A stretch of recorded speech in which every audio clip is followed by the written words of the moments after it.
बिस्मिल्लाहिर्रहमानिर्रहीम। अस्सलाम वालेकुम जी स्टूडेंट्स। जो लेटर आता है एडिटर के नाम लिखने के लिए, उसका पैटर्न है, उसका सैंपल है। इस पैटर्न पे आपने तैयारी करनी है और याद रखें कि मार्क्स डिवाइडेड होते हैं लेटर के और एप्लीकेशन के, सैल्यूटेशन के, हेडिंग के, मेन बॉडी के, एंडिंग के, सबके अलग अलग से नंबर होते हैं, अलग अलग से डिवाइड हुए होते हैं। तो ये बहुत अच्छा एक क्वेश्चन होता है जिसमें आप बड़े अच्छे नंबर ले सकते हैं बहुत आसानी के साथ। तो अब रिवाइज कर लेते हैं। बिल्कुल उसी तरह है जैसे हम 6 से लिखते आ रहे हैं। एग्जामिनेशन हॉल लिखना है, एग्जामिनेशन का ई कैपिटल होगा, हॉल का एच कैपिटल होगा, कॉमा लगा दें, फिर सिटी और ब्रैकेट में लिखें A.B.C और ब्रैकेट क्लोज कर दें। फिर है डेट, इसमें सबसे ज्यादा इंपॉर्टेंट डेट है और सबसे ज्यादा गलती भी डेट में ही आप लोग करते हैं। अच्छा, इसके दो फॉर्मेट होते हैं, या आप मंथ पहले लिखेंगे या आप डे पहले लिखेंगे। ये आसान तरीन है, जो मैंने हाईलाइटेड जो बोल्ड में लिखा हुआ है ये आसान तरीन है। आपने इस तरह से हमेशा डेट लिखनी है, यानी आप लिखें पहले मंथ, जनवरी फरवरी जो भी कुछ है। आपका एग्जाम होना है जनवरी में, तो जनवरी के स्पेलिंग भी अच्छी तरीके से रिवाइज कर लें और इस तरह पहले आप मंथ लिखेंगे और फिर आप डे लिखेंगे। अच्छा, लेट्स सपोज 17 को हो रहा है तो 17 कॉमा और 2022। ये आपने एग्जैक्टली पेपर वाली डेट याद कर लेनी है पहले से और एक दो दफा लिख भी लेनी है ताकि आपसे गलती ना हो। अगर आप दूसरा फॉर्मेट यूज कर रहे हैं जिसमें आप डेट पहले लिखते हैं, यानी 17 जनवरी 2022, तो ये गलत होगा।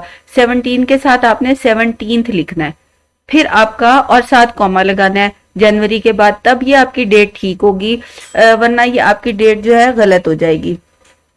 तो आपने ये वाला फॉर्मेट यूज करना है, पहले मंथ लिखें। ये मैं डिलीट कर देती हूँ ताकि कंफ्यूजन ना हो। और आपने पहले लिखना है मंथ, फिर डेट और फिर ईयर। ये पैटर्न आपने फॉलो करना है। फिर नेक्स्ट लाइन में आपने लिखना है टू आप लिखें या ना लिखें ये आपकी मर्जी है, लेकिन जिनको लिखने की आदत पड़ गई है वो एक बात जरूर याद रखें कि अगर वो टू लिख रहे हैं तो टू के बाद कोई कॉमा कोई फुल स्टॉप नहीं आना होता। टू हमने एज इट इज सिर्फ टू लिखना होता है, कुछ नहीं लिखना होता। बेहतर यह है कि आप लिखें ही नहीं, ना लिखें आप। लेकिन अगर आपको आदत है मेरी तरह लिखने की तो फिर टू के बाद कॉमा नहीं लगाना। फिर आप लिखेंगे द एडिटर का टी कैपिटल और एडिटर का ई कैपिटल। तो इस तरह द एडिटर के बाद कॉमा, फिर द न्यूज, ये अखबार का नाम है इसलिए हमने इसको इन्वर्टेड कॉमाज में लिखा है। द न्यूज इन्वर्टेड कॉमाज में लिख के फिर आपने इसका कॉमा लगा देना है और फिर नेक्स्ट लाइन में लिखना है लाहौर। ये आप यहाँ द न्यूज कॉमा के बाद भी लाहौर लिख सकते हैं और नेक्स्ट लाइन में भी लिख सकते हैं। तो आप जिस भी पैटर्न की प्रैक्टिस करें उसको एक दो दफा लिख लें।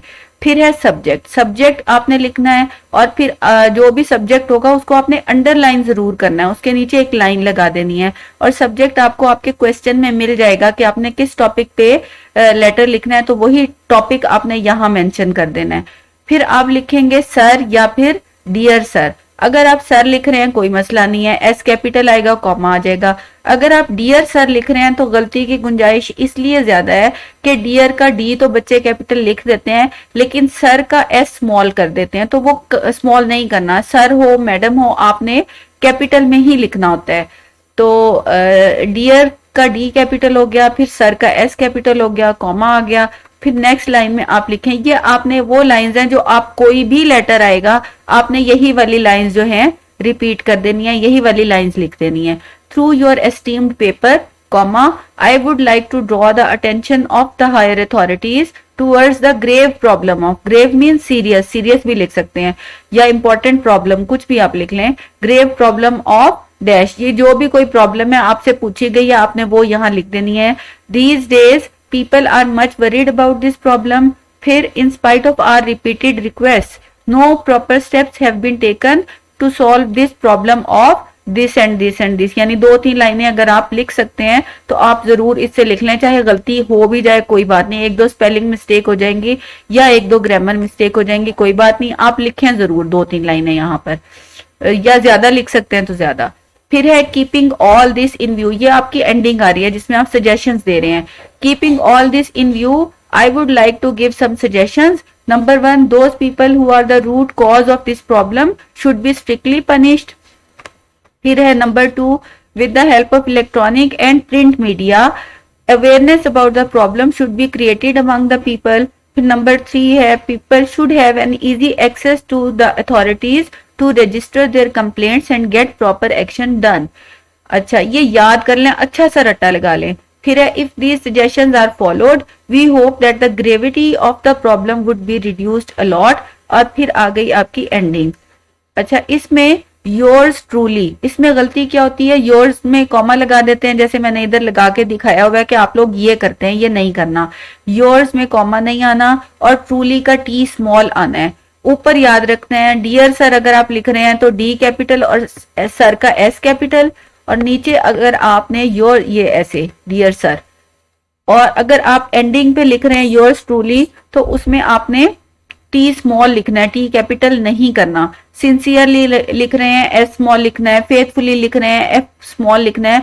ये याद रखना है कि यहाँ पे कैपिटल में नहीं आना। फिर आपने कॉमा लिखा और ये मैंने गलत आपको लिख के दिखाया हुआ है कि आप ऐसे करते हैं योर्स ट्रूली, तो ऐसे नहीं करना। और XYZ क्योंकि आपने अपना नाम और अपना रोल नंबर, अपनी आइडेंटिटी डिस्क्लोज नहीं करनी होती पेपर में, इसलिए आपने XYZ लिख के और बात को खत्म कर देनी है। 5 नंबर तो आपको इसके ही मिल जाएंगे ना, 2-3 नंबर आप अगर वो सही लिख लेते हैं बीच में लाइंस तो अच्छे 7 आउट ऑफ 10 आप ले सकते हैं आराम से। Thank you.